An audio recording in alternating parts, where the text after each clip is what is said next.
Hi, welcome back to my channel. Antoinette here. Again, I have no idea where I'm supposed to look on this camera when it's facing me, so forgive me if it just looks like I'm not staring straight to you to talk to you, but I am. I'm talking to you. This is I'm going to attempt to do like a little walk through the past lives that I did. When I say past lives, I did one past life. So my past life experience with the girls from AmethystAscension, Eries Witchcraft and Carrie's Mystical Musings. The reflections video from three of us that managed to get together is and kind of Q's and A's to each other for the how did you feel it fared and what would you change and what did you get from it is up on Rochelle's channel. I'll put the link below so you can see that one. And individually we have now, I think I might be the last one, done a video reflecting back on our experiences and what we did, because to be fair, it was such a big thing. It was more than something that I could do just in my reflections video for my monthly catch-up.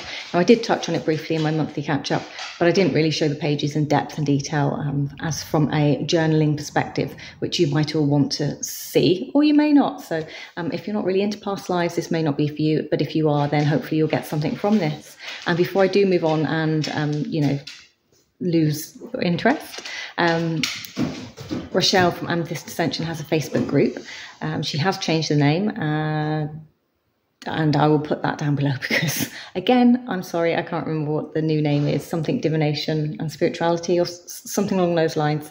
And in there, we are going to do a single past life throughout the month of September as a group, and she'll be putting little exercises and things in there for us to use, which is going to be great fun, I think, seeing and interacting there with more people. So you can post your spreads in there and ask questions if you're unsure, and it's more about the learning experience, learning to play. We're not expecting everyone to come into that group and do this knowing how to do this. And if you do know how to do this, want to experiment or play because you've got a new deck or something, it's a perfect opportunity to do so.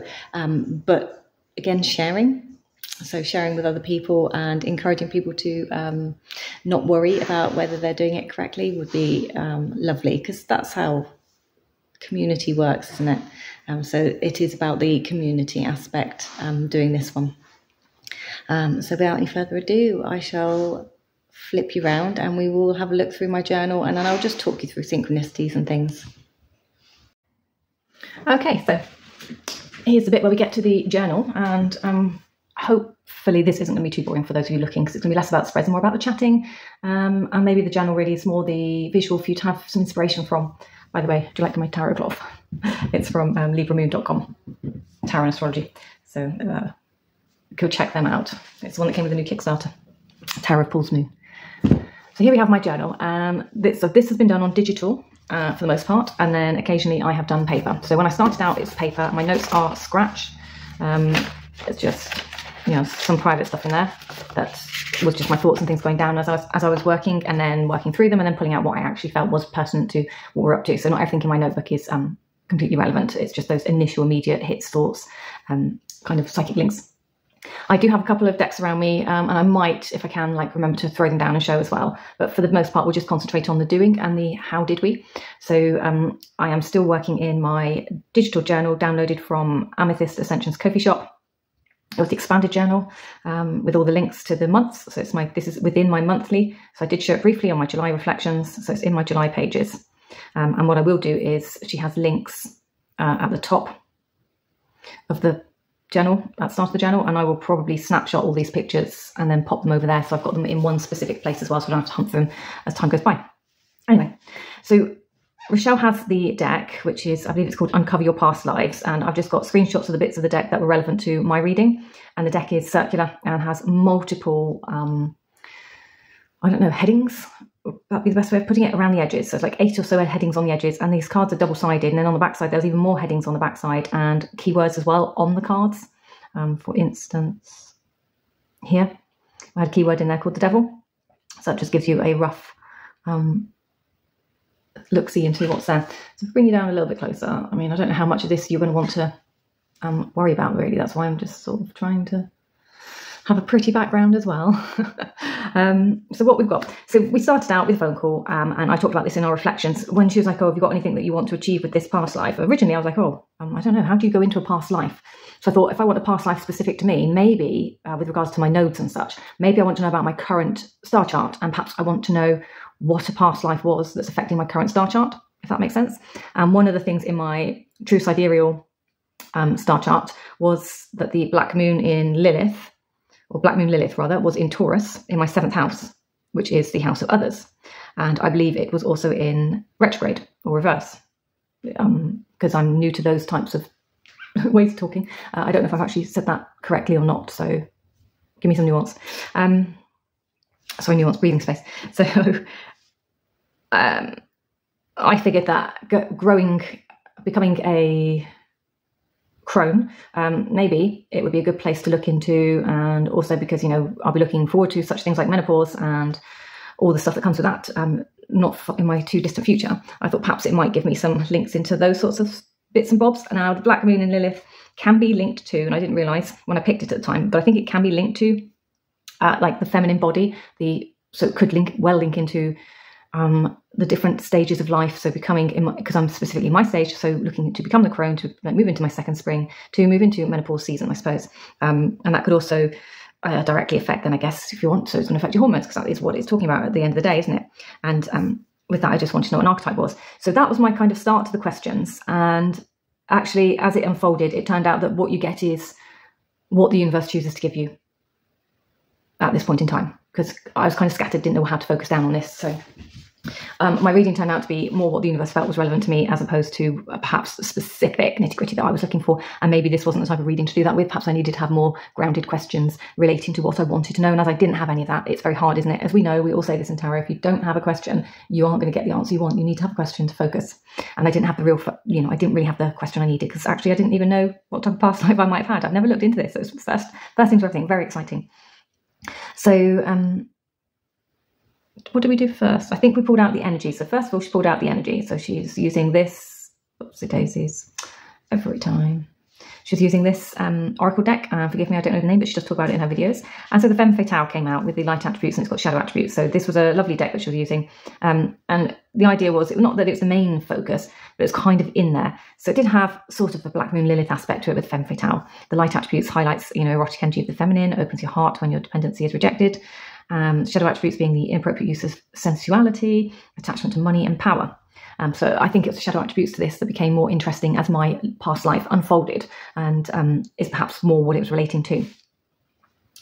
So let's bring it down a bit further. So with that one, she then pulled out the cards, and you can see what I've done is with my screenshot from the cards is I've focused on the word that part of the card was relating to. So for friend, we had the word romance in friend, we had true love, star-crossed love. For identity. So this person was either a friend of somebody important with a romance card, or they had a romance, true love, or a star-crossed love, but it felt like something was not quite right with this at this time, linking into this. Then Rochelle very kindly, she had a deck out, so she was keen to know. So she threw down a card, and we had the King of Swords come out. So that told me that we were looking at a male. We also had the Sun, which also means male. So 2 cards meaning male. Friend equals, and we had male again, Page of Swords. So we had a King of Swords, Page of Swords. So male, somebody becoming somebody very important, and the Page, somebody learning to become. So it was kind of in there, and this might unfold as we go through. We then had like the American Civil War, so a time frame. So this time frame became very specific and made it very easy for me to double down on whom I was looking for. And I wasn't originally looking to find out who I was per se, just the areas of who I was, not the person, the name, the time, the place in history was not what I was looking to do with this either. But actually that all unfolded and became bizarrely evident as we went through. So you can see I've got the time frame. So with this one, I was writing, as she was pulling these cards, I was writing. So I didn't go looking into this until afterwards. So I was writing my notes just to go with what Rochelle was putting down. So I had something to come back and refer to. So we had, with regards to time frame, American Civil War, mid-1800s, which in specific for the Civil War is 1861 to 1865. That's what narrowed my time frame and made it super easy to discover who this person may have been. Also with time frame, we have direct descendant, we are royalty. So we know that we are in some kind of elite presidential descendant. So again, not many of those around in that time frame. And my location being Western Europe. Now we do have healer on here and faith healer, but a midwife is on there as well actually. But it was Western Europe, my location. I had written in my journal that maybe someone who used herbs, perhaps it's something to calm people down. I did put a query because we've got the midwife question there, so I put a question mark on that, you know, somebody who moves somebody into labour, or am I looking at a kind of spiritual healer, or is this actually somebody like myself now with a sixth sense of knowing, and maybe even an empath, because we're midwife, so I just figured like healer, empath in the location of Western Europe. So it's somebody who has faith, whatever way I'm looking at this, there was a faith in this person, and we're back to Western Europe, so it was just how you bounced in and out of what you were reading. Now, Rochelle did have the book and she was reading bits and bobs out to me from the book, but I wasn't making enough notes actually to be able to look back on them, because what's in the book with this deck is amazing. Yes, that's kind of where I got to that one. Now, with my faith, I didn't get a picture of the card, so I can't put like the snapshot of the bit of the card that links to it. So with this one, I actually wrote one while we were talking about faith. I did write South Africa, query tribal belief. This could be somebody who has like an animism, a magician, so somebody who creates what they need for life, shamanism, because I was thinking back to the herbs, healer at this point very early on in my exploration. And I did write down while I was doing this, I feel like this person is travelling on something like the Orient Express, and they're very wealthy. Now, the Orient Express was in development in this person's lifetime, and they could well have been linked to the development of it, but it came after their lifetime. So I know it wasn't the Orient Express, but very, very close. There must have been something similar, which I haven't actually managed to look into. I think I've done and finished up with what I was doing with this, without sounding too ungrateful. But it was so in depth that you do need to walk away and have a break and a breather from what's going on. So with the other side of the cards, we had the love abandonment, and this was industry and international merchant for my love and abandonment. So it's almost like the industry or merchant came before love. Almost like, so this is abandonment. So you left somebody behind in search of to carry on and do your industry, or you haven't got much hope for that. You're not holding out for that. So you've carried on. You've kind of like neglected what, you know, you might want from a relationship. You've moved on and decided to dedicate yourself to work or to another cause. And then with the trauma, so we have the loss of status or reputation on the trauma, and a follow-up royalty of the crown. So this threw out something really, really interesting as I got further into this, that the person that I'd already had over here is royalty. So we've got two royalties, we've got a crown, we've got a follower, and we've also got the kind of descendants. So it did turn out that my person within my time frame, within Western Europe, was born under what would have been a king, but that country had kind of rejected the notion of that, and some of the family had gone off to another country in Europe to start out their lifetime, and then they were coming back, and actually they couldn't come back and regain the crown, so they changed their title and became known as something else. And that's what happened. So you can start to see now how these cards actually, they're an amazing setup. And I don't know how the creator got to create them. I mean, it's just fantastic. With all the information you get on the card, in one card, there are so many things on the card, and then the book as well on top. Just mind-blowing creation. With regards to, so that was trauma. Then we had the death, which was, so it says animal attack. Now this one's really interesting. I've also wrote on my notes, like game hunter was one of the things, or a collector. Both really interesting because where the death happened was near the diamond fields in Africa. I think they had a different name then, and it was within Zululand. So two things there linking in. And where I said to you already, just trying to think where I said it. Where did I say it? South Africa. So I had written South Africa here, but South Africa, I put a big question mark on it. This one came out after I'd written this. So this is already written, then we put out death, so we're going in order. Death came out, so I've already written South Africa. I've already written about trains, and I'd already written about something else pertinent in this first set of notes, because I was kind of getting psychic hits while Rochelle was pulling out the cards and then talking to me. So it was really interesting, this one. And you'll see why when I get to my spread. Lesson, so it was seeing the bigger picture. And then we have the devil, and then we have the exorcist, dark magic kind of question. So I was like, it's almost like there's a control or a manipulation through your desires or a lust for devices, items, etc. So something's driving, there's a driving force, like I need to control, because with our devil card and tarot, it links to control as well. So I was like this control needs something controlling, something to do with the bigger picture. What is it? And then I started Googling with Rochelle. And I started pulling out information about this person.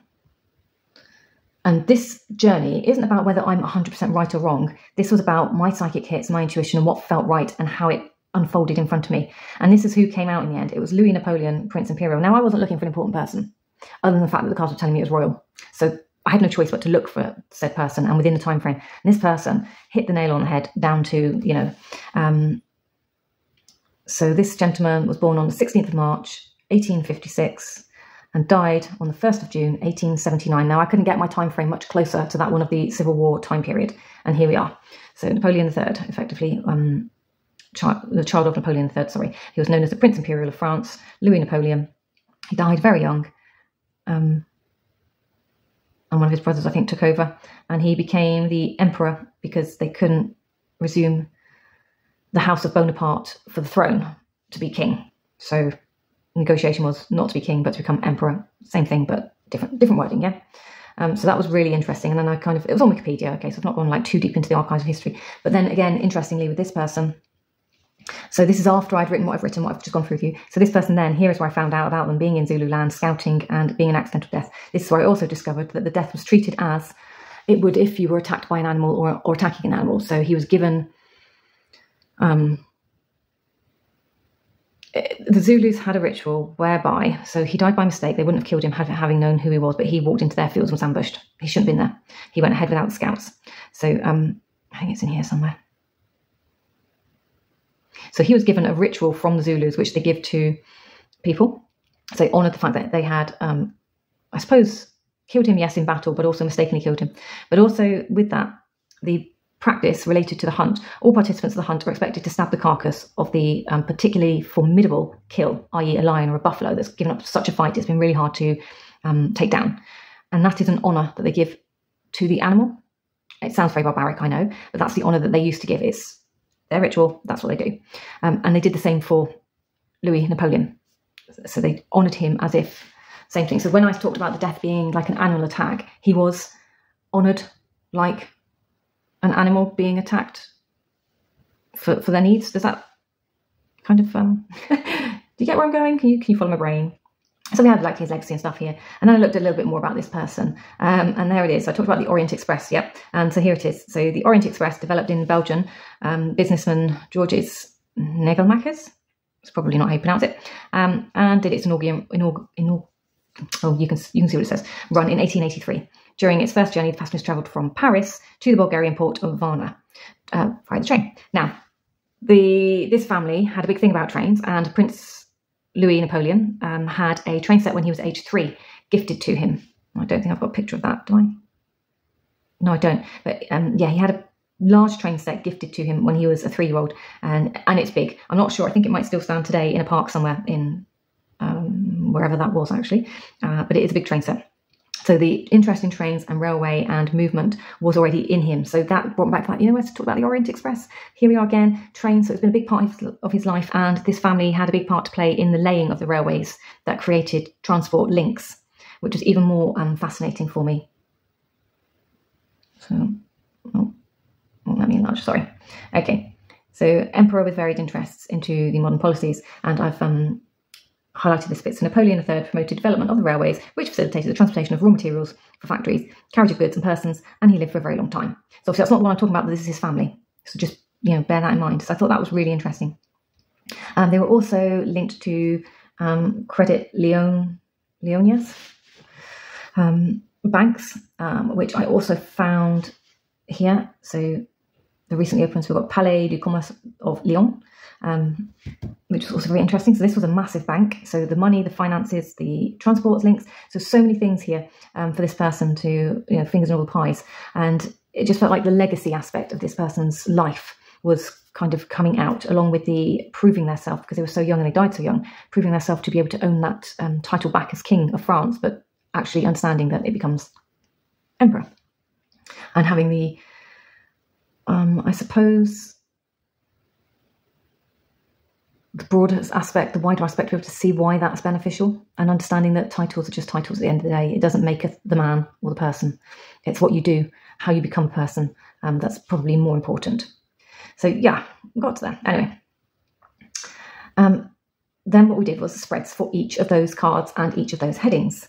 And I have put down here, so we have identity, and Rochelle gave us like 3 questions. So we had, how did I see myself? How did others see me? And how did I use my abilities, talents, and or life purpose? So I used the Relative Tarot by Carrie Paris. So this is question 1, question 2, question 3. And it's just really, the cards flew out, so I just put them down and read them. And so for the, how do I see myself as an identity person? I put Queen of Pentacles, 4 of Pentacles, Death. So someone waiting to become the king. So I'd already Googled and worked out that I think it's this person. So here at this point, to be fair, my cards were just fitting into the narrative, confirming what I'd already thought and written. And I suppose you could refer to that as also giving clarification of what I was already thinking, my psychic kits. Or you could just think it's all a bunch of nonsense and who cares, and we're just having good fun and we're playing and we're exploring, and I don't really mind which. So, but bear in mind, I'd already pulled that, so it was like, okay. So we're sitting and waiting. We've got like a holding position, waiting for change. Is what I decided we've got here, because obviously a queen becomes a king if we're going through the archetypes, so we're stepping up through the court cards. Then we have the Star with the Queen of Wands, and here I've put always doing what I needed to do to forge a path that's true. So not satisfied with what I'd always done, having the desire, need to lead, step into leadership. I wanted to be regardless of my age and experience. This is why I was desperate to fight to get to Africa and go into the fields and, you know, kind of earn probably more kudos, more badges, more medals, more notoriety, more notability amongst my fellow peers, and gaining sway with people. So I had more people kind of behind me when I needed them. Because remember, we're talking about royalty. So royalty always comes with armies and lots of houses and things behind them. You know, so they have the backing of. So this person's looking to get all of this, get to gain that notoriety, to prove that they can step into their dad's shoes. And then we have the Page of Pentacles, the 8 of Pentacles, and the 8 of Swords, which was an interesting one. So we've got 2 8s anyways. And here I just figured it was like, you know, the youthful approaches that we've got from age and experience, turning by requirement to learn more skills, become more skillful about what we're doing, to get the knowledge as well, that we're looking to become even greater and even prouder at what we want to be. But somehow, with that fear, because of, you know, you're so young and you're peacocking yourself out into the world, are you doing the right thing? Will people take you will they take you sensibly? Yeah, I suppose that is a thing, isn't it? Yeah, so will they take you seriously? Will they see you as a sensible young person, or will they see you as a hot-headed person? As we all know, we all experience some of this at some point in our lives, and that's just a rightful passage through life to learn how to turn on your confidence, your skills, and how to assert yourself. Without those, you never learn how to assert yourself, do you, in certain situations? So for the time frame, we had some questions there, and I've just put my page together, but I never actually felt the need to do anything here with my time frame because I already knew the time frame and it was so specific. If it was like a bigger age gap, then I maybe would have put some cards down to see what era we were talking about, or used the pendulum or something. So I would have gone more into this, but I already knew it was such a small time frame that I didn't have to worry about this. So I decided not to do it, but I made a page anyway. And it was the same with the location. I already knew it was Western Europe. And you can see I put a tent here because I'd had that vision of safari. So I put a tent in to honour my safari, and I just put some like French, Republic of France, and an emperor type image in with a map of Europe, because it felt like, you know, we were over here. So that was just, and again, I decided to leave that be because I knew that this person, so it's wide and broad. So I knew they had been to Africa. I knew that they had been to England because they were betrothed to the Queen's daughter. I knew that they had been to Belgium because they have, that's where their great-grandmother, I think, resides, or their grandma resides, I think she may have been the Queen of Belgium. I knew obviously they're from France. So we already know that they've got a wide travel history for somebody so young, because they died at 23, I think, if I did my math right. Now, when it came to faith, I used the Tabula Mundi, and that's a great deck for using as well. And it's just stock images. So I'm just trying to get you into the frame a little bit better, and so I can read what's going on. So how important was my faith to me, and how did it make me feel? Big question. So Empress and the Prince of Discs, which would be the King of Pentacles. So here you can see quite clearly there, you know, it's founding, it's into my upbringing. Now, being religious and having a godfather who's the Pope Pius of the Catholic Church, it's like, yeah, okay, so we know that we've got like a strong founding religion here. We know that that's like a driving sense, and that's something he would have been born into and not able to choose from. He would have to carry on and follow that throughout his lifetime. But also what we know is that when it comes to royal family sectors, they also had like private mass and private ritual within royal families that they do. So here in England, we have certain things that are publicised. So we know with the crown, there's like a bunch of rituals that happens with that we get to see. And I'm sure there's plenty of other rituals that happen in the background that we don't get to see. So I'm talking on broad spectrum, not on I know exactly what he would have done. So that was what I was referring to. So I was like, actually, yeah, you would have had very specific things you'd have had to do within your royal household and being part of a royal family on top of what we see and upholding and being the headsperson, the person we see going to church, holding up that house of the church and encouraging your loyal subjects to maintain the faith for the church as well. And I'm sorry, that was a helicopter going to the hospital. I hope this is like interesting for you, because if it's not, I can understand how boring it's like death by PowerPoint otherwise, isn't it? So yeah, I just hope you can kind of get some gatherings of what's going on here. So we had other questions. How did I act because of my faith? Death transformation. So again, looking to shape and transform others into change, conformity for the better. And also, what would I use my faith for? And I've got the King of Swords. And it's for rallying, isn't it? Communication, King of Swords, rallying, being in charge, getting people to do what you need them to do. Kind of like not your bidding per se in a bad way, but yes, to help out, you know, to lead, to faction, to step forward and be your words as well, to be your representative in the world. So that's kind of where I was going with the faith thing. From a love perspective, however, a little bit different. So how did I experience love? And I have the moon. So affections and love probably hidden from the public eye. As we know, royal family do that. It's not all out there for you all to see. And because this is so long ago, there would have been even less. You wouldn't know. There's not coverage of this. It's far more private. They could probably have a much happier life than we do today. So secret language remains behind closed doors. So it's a mystery. So they could probably live double lives when it comes to love life aspects and arranged marriage and things like this and relationships. Something I'm aware of that happens here in this country. So happened here in this country. Wash my mouth out. So yeah, just the arranged marriage is making it very difficult for you to choose and to be in love with somebody for true love's aspects. It's, you know, you just can't. And if you're going to have any sexual aspects, they have to remain secret because you can't be outed for, you know, doing naughty things. How did I express my love to others? Well, the choice never really felt like mine, is what I've decided with these cards here.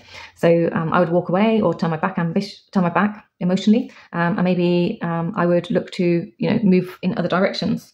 So from an emotional aspect with the 8 of Cups, it's like, yeah, okay, I'm really not interested. I'll just focus over here. I'm going to focus on my reputation, rebuilding, you know, gaining my following and status over the relationship of the person that you've betrothed me to, because the person he was betrothed to was actually still quite young. I think there may have been like 8 to 10 years between them, and that doesn't sound old as grown-ups, but when you're a 16-year-old young man or in your 20s being betrothed to a 10-year-old, you've still got a few years before you're actually going to have to marry this person. So it does give you some like grace in the meantime, but you are betrothed nonetheless, so you really do have to behave yourself. And then with regards to what was my love life like, I've just, you know, it's a work in progress really, because the person's so young. So here, this kind of had that like child's play, cosplay element for me. Yeah, so too young to be romantic with. So it's probably more like that big brother, little sister relationship. Going through trauma, and I have used the Shadowlands tarot. So with the trauma, we've got loss of reputation, status and crown. So that was how was I affected by this event from the trauma. Working harder to prove myself basically was the trauma from the loss of what the family has suffered. So I'm working harder to prove myself, but I'm going like blinded, always blinded. And that's the same as when this person went out into the Zulu fields and took the men out earlier than they should have done, because the scouts should have gone ahead of them to make sure it was safe, but they chose to take them and go without the scouting expedition first. So the 2 of Swords, the blindfold, it's there when I think about it. How did I deal with it? And also, what did I learn from this? I have these cards down here for what I learned from this. And basically, at the end of my little look into what I felt about them, I've just put the past does not define us. What we choose to do next, this is where our legacy lies. And I think I started to get the word legacy coming through at these points for me. But yeah, it's what we choose to do that define us, not always what we've done previous, but what do we choose to do next? Choose being the key word. Yeah, do you choose to look at what's going on and change, or do you choose to repeat the same patterns that aren't giving you anything? So when we come to the death, and I have talked already quite heavily about the death, I think this just sort of, again, cemented what I was thinking. So when it came to, could I have done anything to prevent this? not really. The quest should have been straightforward, but the fearless determination in the face of death and ambush, fought like a king. So what were my last moments like? We've got a tree here, we've got pentacles, so actually that just to me felt like, yeah, out in the field. That's how that feels, because trees live in fields, yeah. So it's just like that, you're out in the field, fighting new enemies. So it was a newness, a new place, a new experience, a new set of skills. So and then I felt like that, as above so below, so from whence we came, back to the creator. What kind of regrets do I have? Just regret really would be with regards to lack of preparation. So, you know, the 5 Ps are right there. Paying attention, not noticing the open opportunities for an ambush or attack in fields when you're out, like not checking your back, not checking around you, not looking, not waiting long enough to see what's going to happen before you step out. So that was kind of in there. And what was my greatest accomplishment?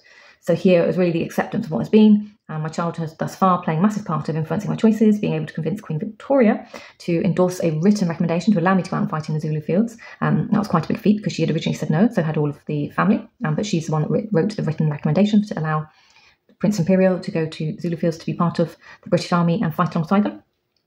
And then 2 other cards came out. So I have put here remorse due to losing the battle, but I have fought voraciously despite the outcome, for the kind of feelings there. So as I say, that was more around the me or my person rather than the circumstances of everyone else that happened in the fields. But it was just curious, already knowing what I knew. As I said, allowing this reading to unfold rather than me just fitting the boxes, ticking the boxes. So at some points it felt like that because when you already have that background knowledge, if I was reading for somebody else with background knowledge, I would actually just say to them, I already know X, Y, and Z about you, but this feels different because, and then I could talk about it. But when I'm doing it for myself, you don't have that ability to step back, step away from it and talk about it. So with regards to my lesson and what does this life connect to my current life? I mean, there are a few things. So I have used Kim McBundan Life's True Crimes Oracle up here, and we've got the words impulse, speech, and accident. So that, again, accident. It was an accident to be killed. It wasn't actually meant. Beach, for me, took me to, so when I think about South Africa, I think about the deserty areas, the dried lands. So not necessarily a beach with beautiful waves overlapping, but I do think of like bereft, beachy type landscape. It's like a harsh terrain, harsh landscape. So that's what I think about there. You know, there's not lots of things growing in it always. You've got to get to the pockets of lushness. So it was just the images that came, the intuitive hits to my brain of things that I would know and I'd be able to link into the spread as it came. And impulse. So yeah, impulsive. This person makes rash decisions. So beware of your rash decisions because they will lead to accidents, okay? What lesson do I still need to learn? So worrying about things, really. So learning to ask for help and learning to be patient with others. So that's my 5 of Pentacles card here in the middle, answering that question. And what karmic lesson did I resolve in the end in this life? And here I got the word again, legacy. So I put legacy down here. So it was work ethics, needing to improve myself to be the best at what I do, stepping into leadership role, guiding others, despite the strict regimes around me, and learning to step out of conformity, forging new empires and such as I go forward. And that was these cards here, all came out together from the Stretch Tarot, which was another great deck to be using for this. So all this being said, I haven't done this page, my wrap-ups. So what kind of things was I seeing? Now I've talked about some of this again in Rochelle's video. So let me just have a quick peeky at what I've written down here. So we died at Rorke's Drift in Zululand. Inappropriate use of sexuality, query shadow, money and power, was what I've written. The date the person died, the 1st of June, that is my sister's birthday. So it's like now I was looking at how do things link into my life. So sister's birthday, 1st of June. We had born on the 16th of March, the number 16. My partner was born on the 16th. I have lived at number 16 as well. So there's 2 things there with the 16. I don't think I've lived anywhere else at number 16. And I have also lived at number 1 household. So there's 2 other things over the 1.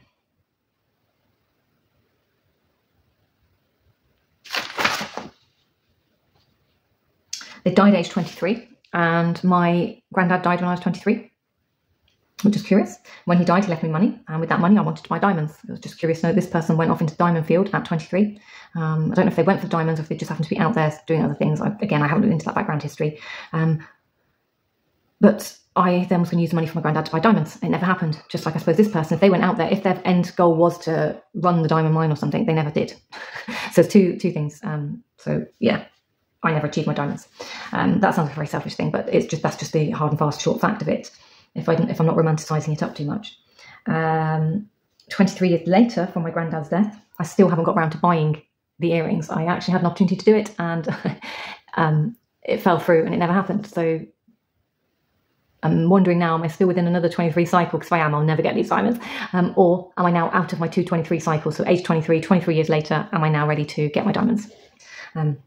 Why diamonds, and why am I so fussed about diamonds? Because the money he gave me was really hard to come by, and I truly appreciate that he gave them to me. So I wanted something, 1, memorable, 2, that I could pass on to my nieces, and 3, that didn't feel like I was wasting his money on anything else, because I know how hard it would have been for him to save up that money. And that's why I wanted to, what little it was, use to buy something of beauty and something that would last me like my lifetime too. So yeah. We have the banks. So the banks relate to parts of my family in Ireland. Parts of my Irish family are thought to come from France. There was rumours about parts of my family being related to some kind of French royalty. I don't know in what format, but there are rumours. I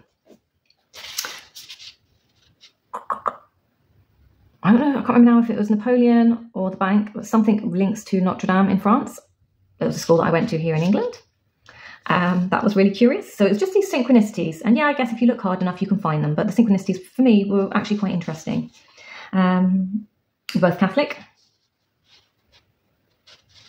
I have a big forehead. No laughing, but I have a big forehead. And that's meant to be linked to, well, I say big forehead, it's a large spam. We call it big spam.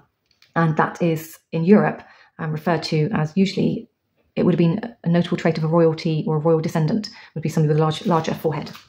I think if you go over across to Russia, it's quite evident there as well.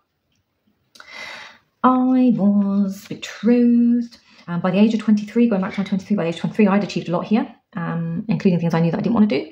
And so the same things have kind of played out for me as have played out for him, as in I wasn't married, I didn't have children, but I was very independent and I was doing things. But by the age of 23, I was like, oh, this is really frustrating. What's going on? I haven't like achieved anything in the last 2 years. I need to be doing something. Otherwise life's just become really, really boring. So I thought that was quite curious as well. So we talked about death, Notre Dame, the banks. The railway, okay, so the railway of the Prince Imperial, because I didn't have anything in here specific to show you. 1859, age 3. It's in a private park in the Chateau de Saint Cloud, I believe. First documented model railway. It had an engine which was 50 centimetres wide and pulled 2 flat wagons. So that's what I mean when I say it wasn't small. It was a big train for a child, I suppose. I suppose you get like your entire teddy bear fleet on there.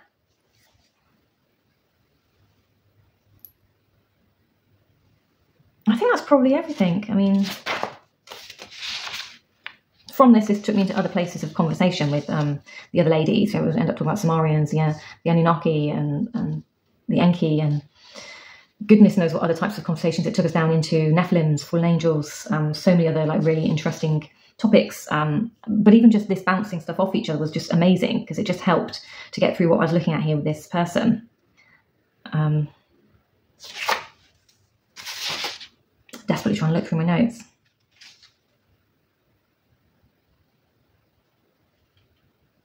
No, I think that's, yeah, I think that's all of my notes for that. But I do recommend having a go at this. I know Rochelle has shown lots of her questions on her channel, and as I said, over in her Facebook group, they'll be doing this one again in September via uploading of pictures and stuff. And I think she may also be doing a wrap-up of it on YouTube. I'm not 100% sure, however, but I do think it's worth doing. I think it was actually a really interesting exercise. Okay, yeah, I had more fun creating these pages than I perhaps should have done. But I think it was a really, really good thing to throw me out of my comfort zone and to play and to teach me to not be so serious about the spreads and things that are going on. I mean, now you don't have to do a massive in-depth spread like this. You could just take an archetype and you could throw down an archetype card. And here we go. So it's a past life spread that's in this deck here on Make Playing Cards. And you could start out with something like an Archeo card. So if you just wanted to know like what type of personality you were, you could. It's a moon cat. So you've got the moon cat now. I'm not going to get an immediate intuitive hit from that. I'm going to need the book. But this is it. So this is where you get to dive into things. You get to have a look at things. I often go to the back for this. So does moon cat have a number? I don't know. Are these in any particular layout? Where is it? There we go. Alphabetical. The Mooncat's Tale. So this is where it's just a quicker bit. There's much bigger pages and stories about them over here, but for the quick bit here. So sauntering down the promenade, the cat came to the deserted lighthouse. He'd been waiting to get into the tower for days, and this evening he finally discovered a broken window. Mounting the corkscrew steps to the lantern room, he leapt into the empty dais to survey the horizon. Night arrived and he was still there, his mossy green eyes large from staring into the inky blackness. Far out on the moonless sea, a small boat bobbed, its oarsmen separately, desperately trying to make out the shoreline, and then he saw them, 2 blinking points of green, light beckoning him to safety. So our Mooncat's Tale sounds like a kind of lighthouse or a guide, doesn't it? And then if you wanted to know more about this now, you can come over here. So you've got the attribute and the persona. So cat slips softly footed, Miss Smart Cousin Phoebe, cat freedom to wander wild from dusk to dawn among rocks and ghosts. So driven by curiosity and intuition. If you align yourself to hear, you will learn to grow your innate perception. Invite your company, and if the mood takes, she will alternate byways. Those who walk in moonlight are unrestricted to convention. They do not suffer obligation and are not constricted by any notion of contrived formality. So it's somebody who's not going to be meeting the standards of formality as often is the case when we are asked to do so. You could also pull out the Beloved Dead Oracle for your archetypes. I understand that this comes in 2 types on the deck, but I haven't got it separated out. I've only got 1. So we've got service. So I could be layering this up now. So service for this person, which actually takes me back to the lighthouse, which now takes me to Grace Darling. I'm now thinking Grace Darling, service, lighthouse, female. Was I a female in the past life? Female, definitely. The bottom of the deck, interestingly, is defence. Grace Darling, lighthouse, it was about defending ships from crashing on the rocks. Service.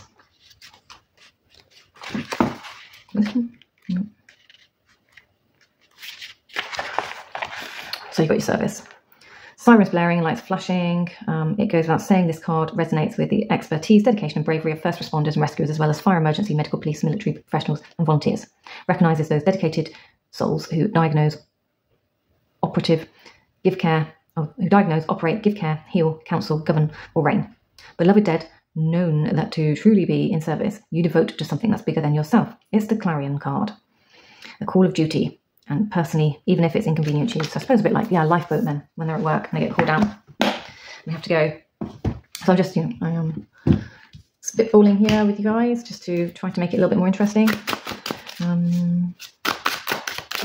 Was I part of this same lineage? I guess that's like now, today. Was I part of this same lineage? I don't think I am part of this same lineage today.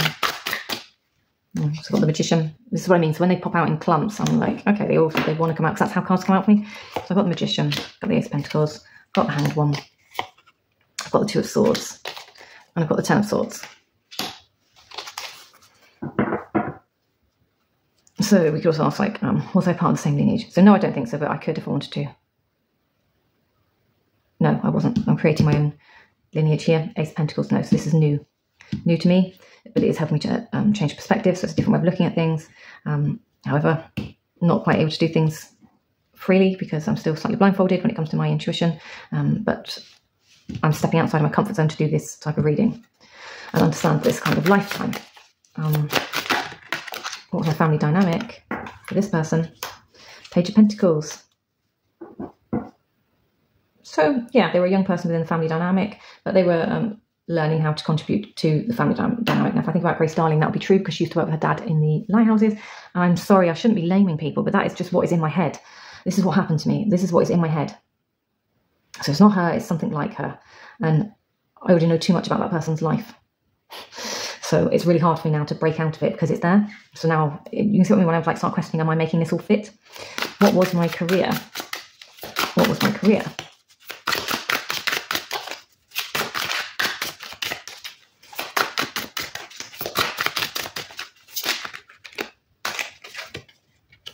Eight of Swords. So it's worrying. I'm worrying about something, but there's a pathway. Do you see what I mean now? Like, it's coming and I can't help it. There's a pathway. We're kind of blindfolded. There's a pathway and I'm worrying because I've got the 8. So it's about moving forwards, keeping the pathway clear to move forwards. So what do people do in lighthouses? They keep the pathway clear to guide ships. I'm kind of there and I can't come out of this now. And what was my mission in that life? I already know what my mission in that life was. It was the same thing. So 7 of Wands is defending the boat so that they don't end up on the rocks. How did I die? Queen of Pentacles. Old age. How did I fulfill my life mission? Ace of Swords. Or did I fulfill my life mission? Sorry. Ace of Swords. Probably. Do I have karmic debt from that life? Page of Cups.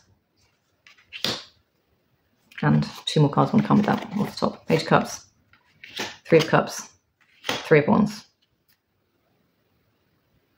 Do I have karmic debt from that life? To me, that feels like relationship. Missed an opportunity with somebody. Or lost somebody. Is instantly what that's telling me.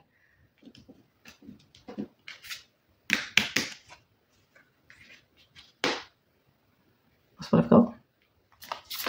Could clarify further if I wanted to. We could use another deck on top of this. Which one do I want to know about? Tell me a bit more about my karmic debt from this lifetime that we're looking at here. Tell me more about my karmic debts. A couple of cards have turned upside down in here, so just to... Oh, interesting. 9 and 10 of Swords. Oh, God, loads of cards turned up. No, they didn't.